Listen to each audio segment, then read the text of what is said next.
High, আমি আর মা বেরিয়ে পড়েছি এখন ঘুরতে যাওয়ার জন্য। আমি চকলেট কিনে নিলাম আর সবাই এখানে গাড়িতে একে একে বসে পড়ছে। তার সঙ্গে রয়েছে কাকিমা, পিসিমণি, পেছনে মা বাবা, সামনে রয়েছে জেঠু আর দাদার একটা মেয়ে।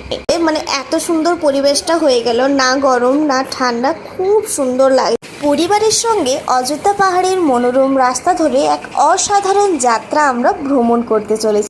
চারিদিকে সবুজ পাহাড়, নির্মল বাতাস, প্রকৃতির একটা অপার সৌন্দর্য ফুটে উঠেছে। এই হলো পুরুলিয়ার বিখ্যাত অযোধ্যা পাহাড়। পথ চলতে চলতে কানে আসছে হরিবোলের শব্দ। আমি গাড়ি থেকে নেমে চারিদিক পুরো ভিডিও করতে ব্যস্ত। মানে প্রথম আমি এতটা ভিড় দেখলাম আর লোকজনের জমজমাট দেখে আমি নিজেকে আটকাতে পারলামই না। জীবনে ব্যস্ততা, ক্লান্তি আর হাজারো চিন্তার ভিড়ে এমন কিছু মুহূর্ত আসে যা মনকে নতুন করে বাঁচতে শেখায়।